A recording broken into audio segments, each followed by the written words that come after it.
Welcome. This is the Australian Fairy Tale Society podcast, and I have an exciting guest today, Eliane Morel.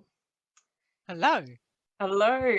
So, the reason for this podcast is that we'd like to introduce you to some of our wonderful magical academics, creatives, and performers, and particularly in the lead up to our conference in October, which will be in Brisbane, where we will explore the theme Australian Fairy Tales, Flesh or Fossil. So, to all our listeners, do take that as a hint that we love to explore fairy tales from an Australian perspective, but we are, in general, fairy tale enthusiasts. So, I would like to acknowledge the traditional owners and the elders past, present, and emerging of the land on which I stand, which is that of the Yuggera and Turrbal people in Brisbane. And I acknowledge the traditional owners of the land on which our listeners stand and extend a welcome to you, Eliane, and those of your country. Thank you. Yes, I'm on Gadigal land in the Eora Nation, which is I'm in Bondi, Bundi, officially. It was known Beautiful, as.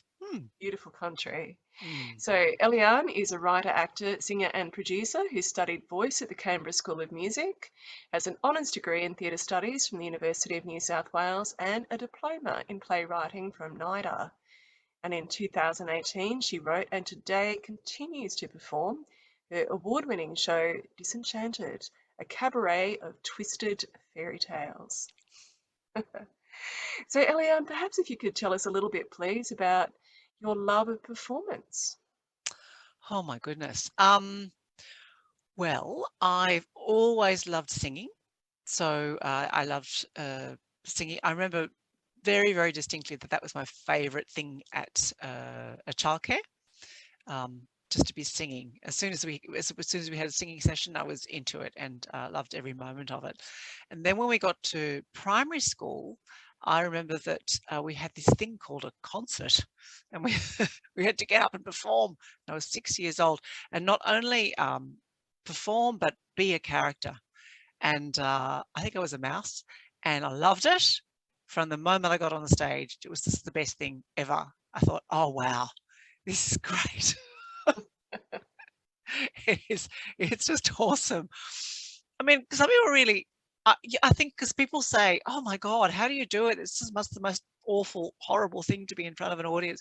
But actually, yeah, I've always loved being in front of an audience. So yeah, I love, the thing I love most about performing is live theatre and live performance. And it's because you get that audience reaction, a sort of immediate audience response. And even though I have been in lots of plays where you're having to be a character who doesn't interact with the audience. I guess my favorite type of performance is the sort of performance where you do interact with the audience.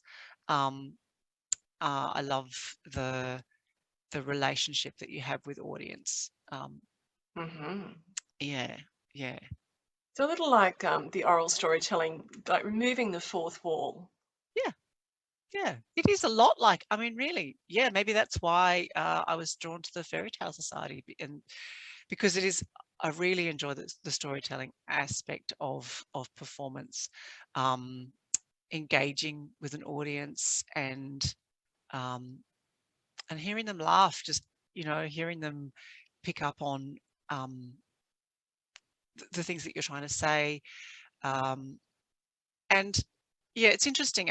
When I was in my 20s, I was working in lots of different roles. So I was doing a bit of playwriting and a bit of singing and a bit of acting. And then I stopped for 14 years to have children and pay off a mortgage and work in market research. And when I came back to it, I did a lot of work in nursing homes. Hmm. And I loved it. I love performing in nursing homes. A, you've got a captive audience. Um, but B, there is this beautiful interaction with people who have a really long history of going to the theatre. And so they're very well versed in the whole theatre principle and performance principle. And so they really respond so naturally to performance. It was a really great sort of training ground, actually, or retraining ground, coming back to it. And then I did school shows. So I had a show which is called The Lucky Country, and it's a series of 6 different characters with different accents, different backgrounds, and it's all about post-war migration to Australia. And in that show, so I took that show to lots of schools, high schools, and it was really lovely, just lovely. And actually, I still do the show a little bit, and the audience response is just beautiful. I love it. Beautiful. So what drew you into opera specifically? Oh gosh, well, as I said, I've always loved singing. So I had a teacher who recognised that I could sing really quite young. I think I might have been in 2nd grade. And so she recommended to my parents that I go to singing lessons. And so I really went to singing lessons way too early, when I was about in 5th grade, 5th and 6th grade. And my teacher was wonderful and recognised in me that I had some ability, and sent me off to a Stedfords, and I won some competitions. And then she said, no, you have to stop now. Your voice is going to break. Your voice is going to change. She didn't say break. So you have to go and learn piano. So I did that for a while. Then, when I was about 16, I was at a music camp, I think, and somebody said, oh, you can sing. Well, maybe I can teach you. And it turned out that my teacher was a student of the head of the School of Music in Canberra. And so then she sort of passed me on to him. So then I just started getting lessons with him, and then I got a scholarship, and all of this is before I was only, when did that happen? So I must have been about 16 or 17. So when this teacher found me, I was probably 15. Then when I went to him, I was 16, 17, 18. Way too young, way too young. Terrible. I don't recommend it. It's just too much pressure. It was crazy, and I just didn't like the sound of my voice very much. Didn't like the operatic sound. I don't think the teacher really understood what my voice what really was capable of. So anyway, so then I went, oh well, but I've always loved acting, performing, so I'll just be an actor. So so I went to New South Wales University, and to do theatre studies, which I thought would be a less theoretical degree than it was. And anyway, it turned out to be a very theoretical degree, which I do not regret at all, because it was wonderful grounding in understanding the history of theatre, understanding where theatre came from, all the wonderful playwrights. And because of that, then I started to write as well. And so I had a play performed at New South Wales Uni, which was about a girl who's in a coma and is impregnated with somebody else's child, which at the time seemed so far ahead in the future. But now I just think, it's probably, is that even happening? It's probably happening, Oh God. Very fairy tale like, I'm thinking. It is very fairy tale like. Yeah, exactly. And then I went to NIDA to do the playwrights course after I'd finished my degree, and in the playwrights course, I actually wrote a play about Sleeping Beauty, and produced that at that year, and it was quite complicated. It was very complicated. I was a bit young, and yeah. It was interesting, because I think as I said, as I get older, what I really love is that sort of connection with audience, and I love the directness of theatre. But when you're young, you can, well, when I was young at least, I certainly was very capable of overwriting. So that was very overwritten. Too many words. And really complicated ideas. I think Sleeping Beauty's mother was in a relationship with the witch. That's right. They were lovers, and the witch was a frog. Anyway, so was so complicated. And then Sleeping Beauty was sort of trapped in this dream, and the storyteller was in fact her prisoner. Crazy, but fun. But it was fun. Well, And it's a good way to learn about plotting, isn't it, and character, and to test out all your ideas. yeah, that's right. Yeah, yeah, it is. It is. I really wish I'd had a mentor at the time to say, Yeah. it's okay. It's your first play. Come on, there's another one. There's another one, in the pipeline. So at the time, I went, oh, this is just all too hard. It's all terrible. I just need to go back to acting. So I keep on falling back on acting. But in the meantime, I found a really fantastic teacher, a singing teacher, and so I started back with opera singing, and yeah, performed in some little operas, and yeah, so these three strands, the acting and the singing and the writing, have always sort of come in and out depending on. Mm-hmm. It sounds a little bit depending on how bad or good I feel about it at the time. But I guess as I have grown older, then I feel more confident about all of them. And so Disenchant, this cabaret that I've done, the Cabaret of Twisted Fairy Tales, is really the combination of all of those strands combined. The acting, the writing, and the singing in the one place. So, do you have a first memory of when you first learnt about the French fairy tale salons, very literary salons? But do you have a memory of when you first heard about those? Yes, well, it was right. It was actually while I was writing Disenchanted.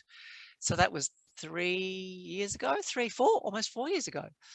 So I had a little grant to write this play, and for the Sydney Fringe, uh, and I was writing away and writing all these characters who would be disgruntled side characters who wanted to tell their side of the story. That was the premise of the show, and I was looking for a framework. I'd come to a bit of a wall. I had about 5 or 6 characters written, but I needed yeah, a framework. And then, so I just randomly looked up who invented the term fairy tales, because of course, fairy tales don't really have many fairies in them. And you go, oh, that's a funny term. So then and the first person to come up was Madame d'Aulnoy, and Marie-Catherine, le jumelle de Barneville, Baroness d'Aulnoy. And I went, oh, right. So she's the first person to invent contes de fées. And and then I started to read more about her and go, oh, perfect. She's perfect for this, to be the hostess of this salon. And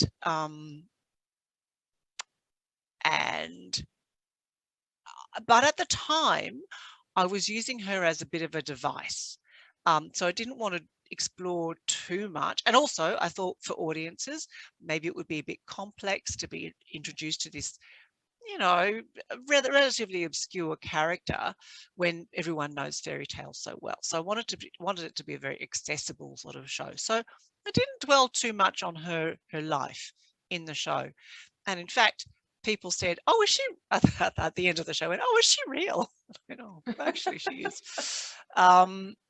So yeah, but then, but however, the more I read about her, even after having sort of written the show and her role in it, the more interesting it got. She's yeah, oh my goodness, what an interesting woman, and what an interesting time. Yes.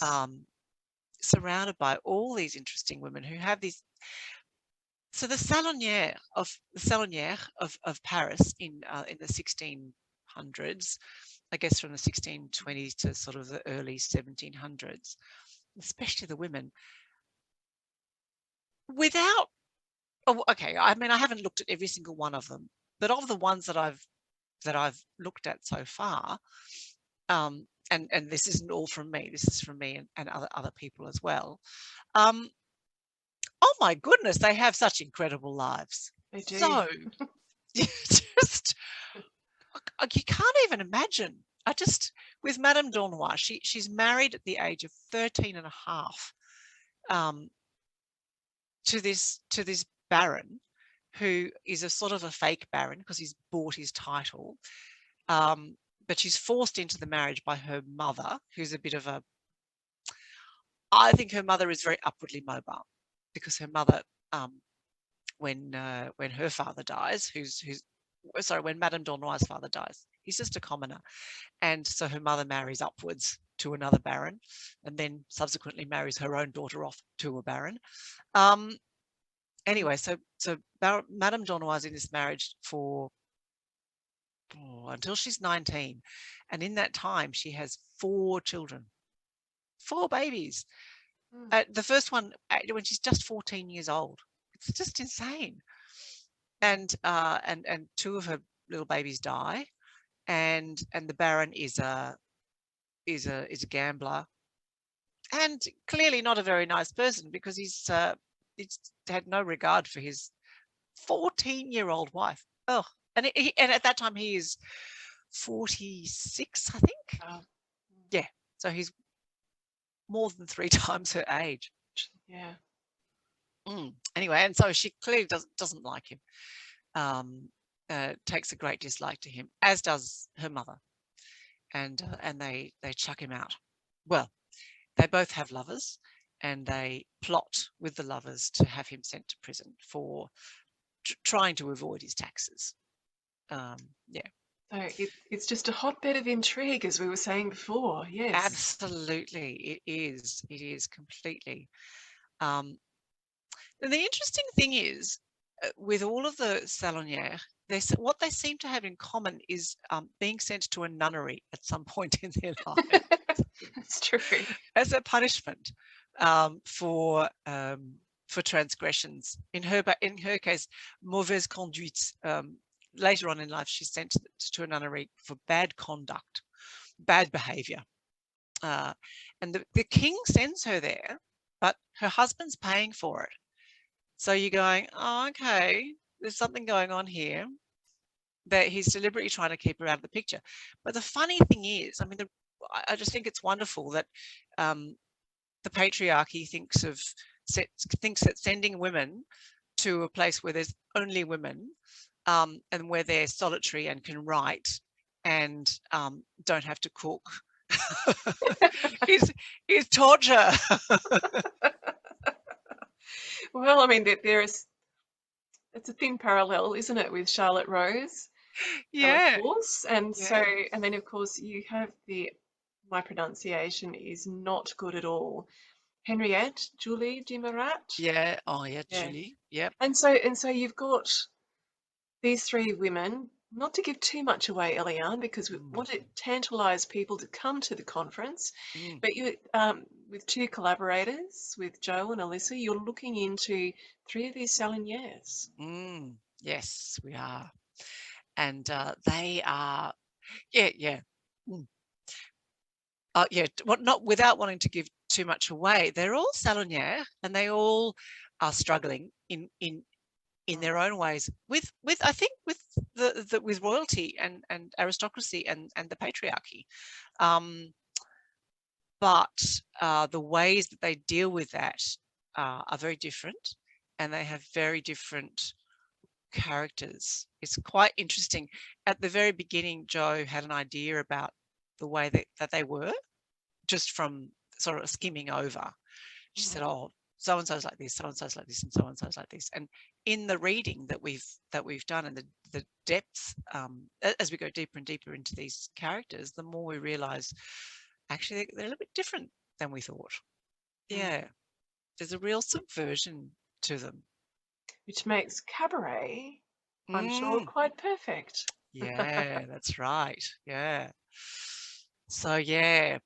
So I think having done this research, so Joe proposed that we do some research into the salonière, and maybe write or reenact some of their stories, their fairy tales, and then also have a little like a salon powwow together online. And that's what we've been working on over the last year or so. You know, it's interesting. You know, their stories are well. they're quite dense, and in some ways they're not the sort of stories that you immediately warm to, because there are lots of maybe assumptions, I guess, that perhaps that we have about ways that people behave now, Mm. and we look at their stories and we don't take into account what was going on then. So, so for example, the stories are very, very wordy, and go on and on about certainly Madame Donoise, about wealth and beauty and charm and wit and so on. But when you kind of understand things about the society at the time, then you realize, that there is more subversion going on than you had previously supposed. So, for example, well, the one thing is that there's no, at the time, people are, there's a lot of stories about religious themes. There's no religion and there's no God in any of the stories, which is really pretty remarkable. Only now, I mean, we don't have God in all of our stories at all, but to have no God in your story, and to have the main, the most powerful people in the stories being actual fairies who are women, is actually really, that's such a subversive thing to do. And also to have things like cross-dressing, a woman dressing in a man's clothes. We kind of take that for granted in stories, but actually to write about that happening and the effect that it might have on men or women is also really transgressive, because it's very, very it's very, very improper to dress in clothes even outside of your class, let alone clothes outside of your sex. Yeah. So so there's things like that in the Lots stories. to ponder. Yeah. So lots to ponder. Yes, a lot of things to think about in the stories.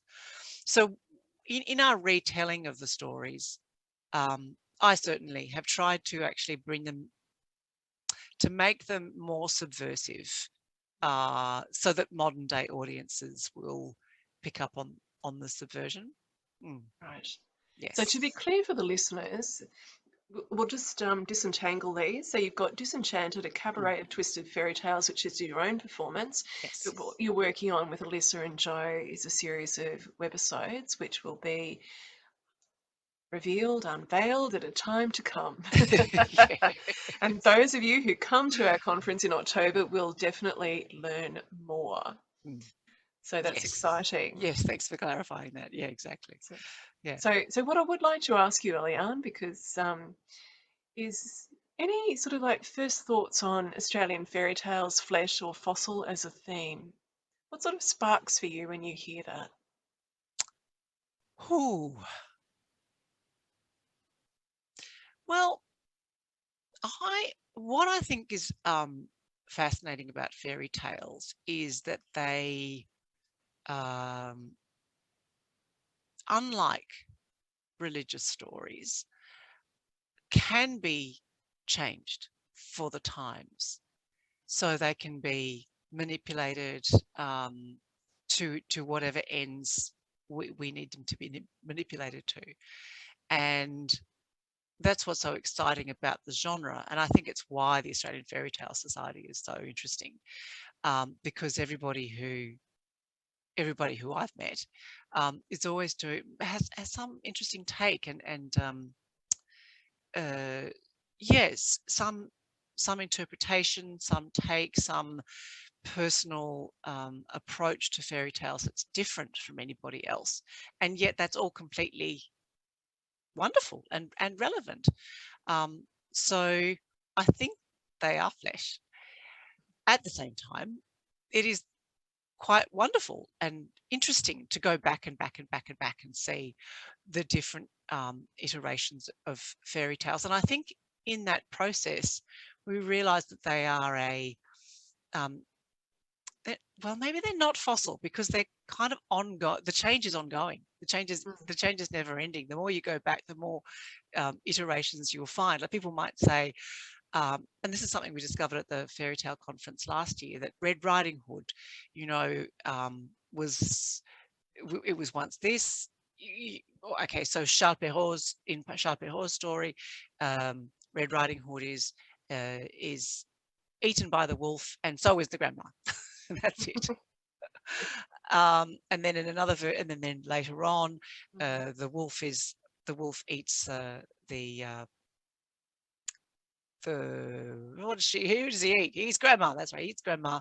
But then the woodcutter comes and cuts open the wolf, and out comes grandma, and it's all good.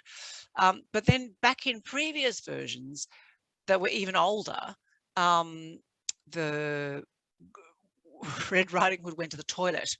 So that's right. The wolf was trying to seduce her and trying to get her into his bed. He'd eaten the grandma, and she pretended to go to the toilet. So she goes outside to the toilet, and then the wolf tries to chase her, and she drowns him, or some sort of story. And so each iteration is different. There's so there is no set story. We try to we say, okay, well, the Grimm's version, or the Perrault version, or the Anderson version. I guess he was telling his own stories, so it's a bit different. But that they are the version. But no, not really. Yeah, they're just snapshots in time. Snapshots in time, exactly. So I guess you could say maybe, yeah, that they are fossils, because each is a little. Each shows how society was telling tales at the time, but that keeps on changing. Well, thank you for your insights. It's been a delight to chat with you, Eliane. You too, Shirley. Yeah. Well, I'm really looking forward to the conference. Excellent. It's going to be so exciting, and we're looking forward to having you very much. Yeah. So just once again, for our listeners, I'm your podcast host, Shirley Way. I've been talking with Eliane Morel, who has just a fabulous cabaret performer. She has her own show, Disenchanted, a cabaret of twisted fairy tales, which she will continue to tour when and wherever she can, and work on other projects. Yes. So well, I think I might bring the show to Brisbane this year. Which would be super exciting. Yes. Super exciting. So for those listening, the Brisbane Australian Fairy Tale Conference will be held on October 1st and 2nd, 2022, and we will explore the question, Australian fairy tales, flesh or fossil. So to learn more, excuse me, visit australianfairytalesociety.org for details, or on social media, our tag is @AustFairyTales. Thank you. Lovely. Thank you.